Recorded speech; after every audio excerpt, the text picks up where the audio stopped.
Hello guys, my name is Arslan. Welcome back to my channel, and today we will be learning about HTML input attributes. So in today's tutorial is about HTML input attributes. So let's start the tutorial. Just before starting the tutorial guys, do subscribe to the channel, hit the like button, press the bell icon button and bookmark the playlist so that you can get the recent updates from the channel.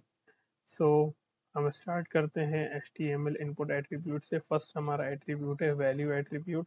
इसके बारे में हमने बहुत already discuss कर चुके हैं। ये मैं बताऊंगा। The input value attribute specifies an initial value for an input field. So सबसे पहले कोई सभी चीज़ करने के लिए हम क्या करते हैं, एक HTML डॉम क्रिएट कर लेते हैं और यहाँ पर लिख देते हैं HTML इनपुट एट्रीब्यूट्स, और इसको मैं यहाँ पर एक फॉर्म लेता हूँ। फॉर्म के अंदर एक्शन एट्रीब्यूट हटा देते हैं क्योंकि हमें फॉर्म सबमिट नहीं करना। इसको सेव करते हैं, इनपुट लेते हैं और इनपुट के अंदर हम type is equals to text ही दे देते हैं, वैल्यू। तो वैल्यू अगर मैं लिखूं अरसलान, और मैं आपको इसको वो लाइव करके दिखाता हूँ, तो ये बताता है कि इनिशियल वैल्यू क्या रखूँ मैं किसी चीज़ की। तो आप देख सकते हैं कि यहाँ पर एक इनिशियल वैल्यू दे रहेगा अरसलान। इसको आप चेंज भी कर सकते हैं, लेकिन जब आप इसको रिफ्रेश करेंगे, जैसे मैंने कंट्रोल आर करा, तो ये वापस उसी पे आ जाएगी। तो इसकी डिफ़ॉल्ट वैल्यू जो है वो वैल्यू डिफाइन करता है। इसकी डिफ़ॉल्ट वैल्यू क्या है कि हमारे इनपुट की। तो यहाँ पर मैंने टेक्स्ट लिया, तो आप टेक्स्ट भी कर सकते हैं। अगर आप नंबर लेंगे तो नंबर भी वो वैल्यू के अंदर आप चेंज कर सकते हैं। तो टेक्स्ट का एग्जांपल लिया। नेक्स्ट हम डिस्कस करते हैं गाइस, हमारा है read only. The input read only attribute specify that N input field is read only. Means कि हम जो इनपुट फील्ड यहाँ पर पुट इन करेंगे वो जो है वो खाली रीड करने के लिए होगी। Read only input field cannot be modified. However, a user can tap to it, highlight it and copy the text from it. Means कि हम उसको copy कर सकते हैं, टैप कर सकते हैं, हाईलाइट भी कर सकते हैं, बट हम उसको मॉडिफाई नहीं कर सकते। तो आप यहाँ पर अगर रीड ओनली लिखेंगे, रीड ओनली इनपुट, और यहाँ पर टेक्स्ट ही लेता हूँ मैं, रीड ओनली, और रीड ओनली करने का सेव कर देता हूँ मैं। तभी आप देखिएगा कि यहाँ पर हम इसको रीड कर सकते हैं, इस पर कुछ मॉडिफाई नहीं कर सकते। मीन्स इस पर आप टाइप करके देखिएगा, कुछ टाइप भी नहीं होगा। ठीक है, तो अगर मैं यहाँ पर वैल्यू डालूं कुछ, value is equal to def with Arsalan, और इसको सेव करूं, तो देखिएगा ये जो है इसकी वैल्यू तो आ गई है, लेकिन हम इसको अगर हम बैक स्पेस से हटाना चाहें तो हटा नहीं सकते, क्योंकि ये वैल्यू रीड ओनली है। इसको हम चेंज नहीं कर सकते। हम इसको कॉपी कर सकते हैं, हाईलाइट किया, हाईलाइट हो गया है, हम इस पर टैप कर सकते हैं। ठीक है, तो हम कुछ भी कर सकते हैं इस पर, लेकिन हम इसको चेंज नहीं कर सकते गाइस। तो ये होता है हमारा रीड ओनली। फिर हमारा आता है रीड ओनली के बाद हम डिस्कस करेंगे हमारा डिसेबल्ड। तो डिसेबल्ड क्या होता है? Disabled input is unusable, usable and unclickable. The value of disabled input field will not be sent when submitting the form. तो डिसेबल्ड फील्ड की जो इनपुट होती है वो नहीं सेंड होती सबमिट होने के बाद। और ये डिसेबल्ड मीन्स क्या होता है? अगर मैं यहाँ पर एक क्या करता हूँ, इसको ही लेके आ जाता हूँ नीचे। क्या करूँगा, शिफ्ट ऑल्ट एरो की डाउन नीचे, और यहाँ पर मैं लिख देता हूँ डिसेबल्ड, और यहाँ पर मैं इन सबको हटा के वैल्यू को वहीं रहने देता हूँ। मैं इसको वैल्यू को यहीं रहने देता हूँ और मैं बोलता हूँ डिसेबल्ड। जैसे आप डिसेबल्ड लिखेंगे तो गाइस देखना आप, ये देखिए, आप इसको अपन कुछ भी नहीं कर सकते, खाली हाईलाइट करा अपन इस पे, मतलब इसका एडिट का ऑप्शन जो आ रहा था इस पे, वो भी इस पे आ रहा था एडिट का ऑप्शन, लेकिन एडिट हो नहीं रहा था। लेकिन यहाँ पर देखिए अलग ही हाईलाइट हो रहा है ये, कि ये डिसेबल्ड है, तो जब इसको फॉर्म सबमिट करेंगे तो डिसेबल्ड वैल्यू भी सबमिट नहीं होती गाइस। तो यही होता है डिसेबल्ड का। तो guys I hope you have understood कि 3 एट्रीब्यूट आप समझ गए हैं अभी तक तो जो भी हमने पढ़ेंगे इसके अंदर। अब हम नेक्स्ट एट्रीब्यूट जो डिस्कस करने जाएंगे वो है हमारा द मैक्स लेंथ एट्रीब्यूट। तो मैक्स लेंथ एट्रीब्यूट क्या होता है, और उसी के साथ साथ हम साइज एट्रीब्यूट भी पढ़ेंगे, तो दोनों चीज़ें एक साथ पढ़ लेते हैं हम। तो जैसे कि साइज एट्रीब्यूट क्या होता है, the input size attribute specifies the visible width in characters or an input field. The default value of size is characters. तो size attribute क्या होता है कि कितने characters हमें visible रहेंगे। तो default value कितनी रहती है कि 20। हम इसको change भी कर सकते हैं। Note that the size attribute of the following input size: text, search, tel, URL, email and password। तो हम इसको देखते हैं size attribute, और यहाँ मैं लिखता हूँ size, और इसको मैं कॉपी करता हूँ और यहाँ पर लेके आता हूँ बी। तो यहाँ पर मैंने डिसेंबर हटा दूंगा और साइज लिखूंगा। साइज अगर मैं यहाँ पर लिखूँ 40, तो अभी आप देखिएगा कि ये 40 कैरेक्टर्स का आ गया। तो मैं इसके अंदर आपको पहले साइज के हटा बिना साइज के बिना दिखाता हूँ एक, और एक साइज के साथ दिखाता हूँ। तो साइज के बिना देखिए वैसे दिख रहेगा, और जैसे आपने साइज इक्वल्स टू 40 लिखा है तो अभी देखिएगा कि ये 40 आ गया है। तो गाइस ये हमने देखा कि साइज जो है कैसे वर्क करता है। वैसे ही हम मैक्स लेंथ एट्रीब्यूट को डिस्कस कर लेते हैं।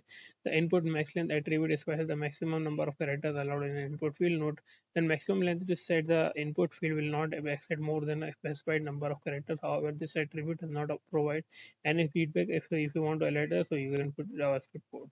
So basically what they are saying is कि अगर हम यहाँ पर क्या लिखता हूँ मैं, मैक्स लेंथ। तो मैक्स लेंथ एट्रीब्यूट क्या होता है, अभी हमने यहाँ पर 40 कैरेक्टर्स डालेंगे। ठीक है, अगर मैं साइज इक्वल टू 10 लिख दूँ और इसको सेव कर दूँ और मैं मैक्स लेंथ लिख दूँ, सॉरी मैक्स लेंथ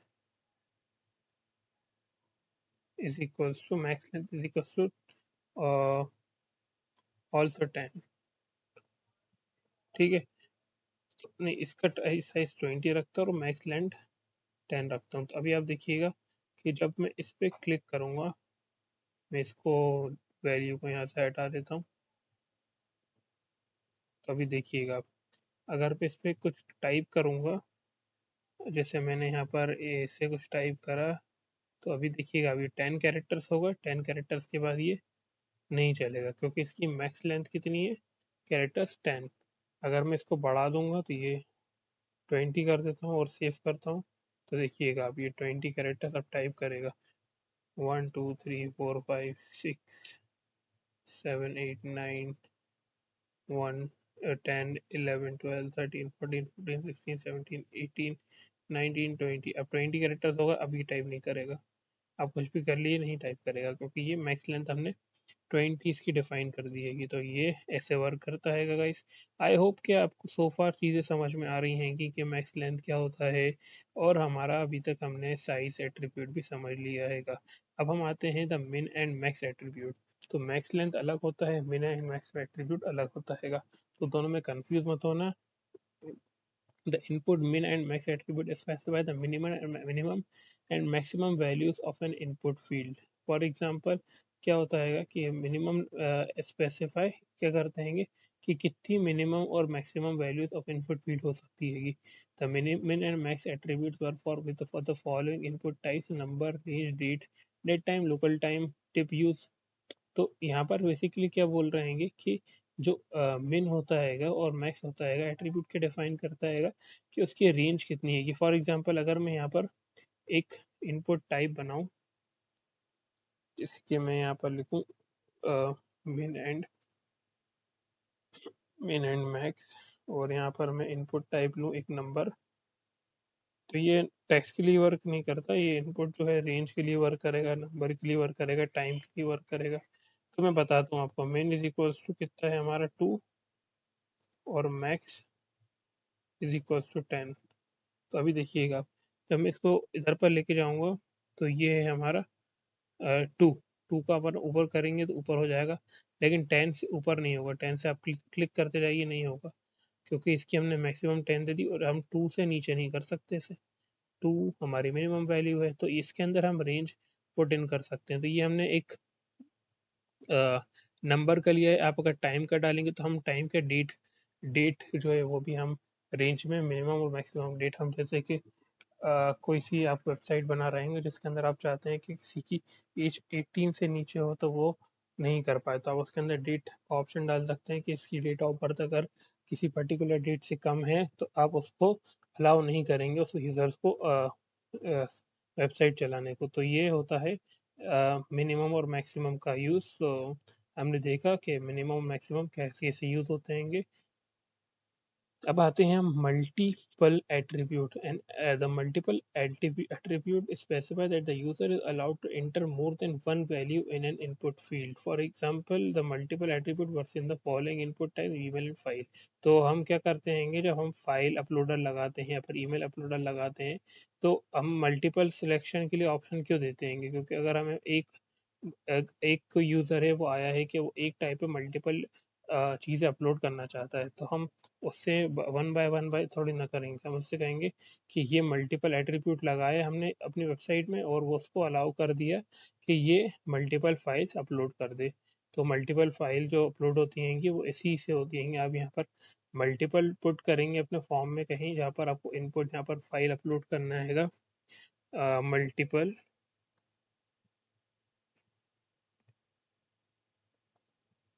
और यहाँ पर आपको इनपुट लिखना है, input type is equal to file. इसको सेव करता हूँ, तो अभी देखिए काफ़ी अपलोडर आ गया है हमारा। अपलोडर कहाँ गया मेरा? File type is equal to file. तो अभी अपलोडर आ जाना चाहिए, देखिए आ गया है। तो अब यहाँ पर जब सिलेक्ट करेंगे तो आप यहाँ पर देखिएगा कि ये हम इसको मल्टीपल सिलेक्शन यहाँ पर कंट्रोल से हम कर सकते हैं। जैसे ये कंट्रोल करा मैंने, ये करा, तो अभी ये हो नहीं रहा है। क्यों नहीं हो रहा? क्योंकि हमने अभी इसके अंदर मल्टीपल ऑप्शन पुट नहीं करा है। तो अभी यहाँ पर मैं डाल दूंगा मल्टीपल, तो ये हो जाएगा अलाउड। तो अब यहाँ पर आप जाइएगा, फाइल चूज फाइल करिए और अब कंट्रोल से सिलेक्ट करके ये ये देखिए अब हो रहा है सिलेक्ट। क्यों हो रहा है? क्योंकि हमने यहाँ पर मल्टीपल ऑप्शन पुट इन कर दिया है। तो गाइस इसका यूज ये होता है कि हम मल्टीपल चीजें सिलेक्ट कर सकते हैं। तो I hope you have understood the thing so far and we are moving smoothly and slowly and but with the correct pace. I hope you have getting things. Next thing हम पढ़ते हैं place holder. Place holder हम बताता हैगा कि the input place holder attribute specifies a short hand that describes the expected value of an input field, a sample value of a short description of a expected format. तो simply place holder value की तरह ही होता हैगा in simple language. अगर हम यहाँ पर मैं दिखाता हूँ आपको प्लेस होल्डर क्या होता हैगा। तो प्लेस होल्डर प्लेस होल्डर कुछ नहीं होता है, सिंपल सी चीज़ है। इनपुट डाला मैंने, टेक्स्ट डाला और यहाँ पर मैं प्लेस होल्डर लिख देता हूँ। प्लेस होल्डर लिख देता हूँ मैं अरसलान, तो यहाँ पर एक इनिशियल वैल्यू दे देगा वो कि यहाँ पर एक प्लेस होल्डर आ जाए। ये देखिए अब यहाँ पर एक प्लेस होल्डर आ गया है। तो वो आप जैसे कि यहाँ पर किसी यूज़र से इनपुट वैल्यू करें तो इससे कि आप इनपुट वैल्यू चाहते हैं एंटर योर नेम, तो आप नहीं चाहते कि आपकी वेबसाइट पे लेबल लिखना हो आपको, जैसे कि यहाँ पर आप एक लेबल लिखना चाहते हैं, लेबल